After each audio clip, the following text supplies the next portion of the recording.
1.5 whole square into 0.2 whole square. നമുക്ക് ഈ കണക്ക് രണ്ട് രീതിയിൽ ചെയ്യാം. 1.5 ഹോൾ സ്ക്വയർ, 1.5 സ്ക്വയർ എങ്ങനെ കാണുക?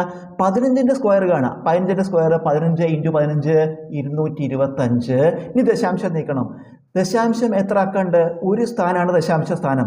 സ്ക്വയർ കാണുമ്പോൾ ദശാംശ സ്ഥാനങ്ങൾ എത്ര ഉണ്ടോ അതിൻ്റെ ഇരട്ടി എടുക്കുക. സ്ക്വയർ കാണുമ്പോൾ ദശാംശ സ്ഥാനങ്ങൾ എത്രയാണോ അതിൻ്റെ ഇരട്ടി. ഇവിടെ ഒരു ദശാംശ സ്ഥാനം ഇരട്ടി എത്ര? 2 സ്ഥാനം കൊടുത്തിരിക്കുക. 2.25 ഇൻറ്റു അതുപോലെ ഇതും 0.2 സ്ക്വയറിന് എങ്ങനെ കാണുക? 2ൻ്റെ സ്ക്വയർ കാണുക. 4 ദശാംശ സ്ഥാനങ്ങളുടെ എണ്ണം എത്ര?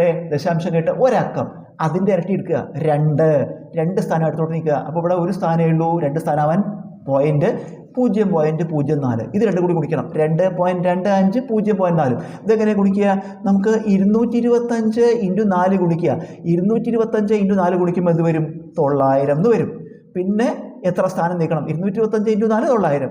ഇവിടെ 2 ദശാംശ സ്ഥാനം, ഇവിടെ 2 സ്ഥാനം, 2 4 സ്ഥാനം അടുത്തോട്ട് നീക്കണം. 1 2 3 4. ഉത്തരം 0.09. ഈ പൂജ്യങ്ങൾക്ക് വരില്ല. ഉത്തരം 0.09. അടുത്ത രീതി 1.5 whole square into 0.2 whole square. ഇതിന് രണ്ടും സ്ക്വയറാണ്.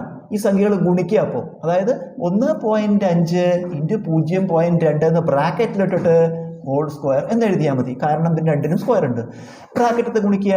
1.5 ഇൻറ്റു 0.2 എങ്ങനെ ഗുണിക്കുക? 15 ഇൻറ്റു 2 ഗുണിക്കുക. എത്ര വരും? 30. ഇനി ദശാംശം നീക്കുക. ഇവിടെ ദശാംശ സ്ഥാനം 1, ഇവിടെ ദശാംശ സ്ഥാനം 1. അപ്പോൾ 2 സ്ഥാനം 2 സ്ഥാനം എടുത്തോട്ട് നീക്കുക. എന്ത് വരും? 0.30 എന്ന് കിട്ടി. അതിൻ്റെ സ്ക്വയർ 0.30 പറഞ്ഞാൽ 0.3 ഇട്ടാൽ മതി. ഈ 0ന് വലിയ 0.3 സ്ക്വയർ. എങ്ങനെ 0.3 സ്ക്വയർ കാണാം? 3ൻ്റെ സ്ക്വയർ എത്രയേ? 9. സ്ക്വയർ കാണുമ്പോൾ എത്ര ദശാംശ സ്ഥാനം ഉണ്ടോ അതിൻ്റെ ഇരട്ടി സ്ഥാനം നീക്കുക. ദശാംശം കേട്ട് ഒരു സ്ഥാനമാണ്. അപ്പോൾ എത്ര സ്ഥാനം? 1ൻ്റെ ഇരട്ടി 2 സ്ഥാനങ്ങൾ നീക്കണം. അതിന് ഒരു സ്ഥാനം ഇവിടെ ഉള്ളൂ, 0 ഇടുക. ഉത്തരം 0.09.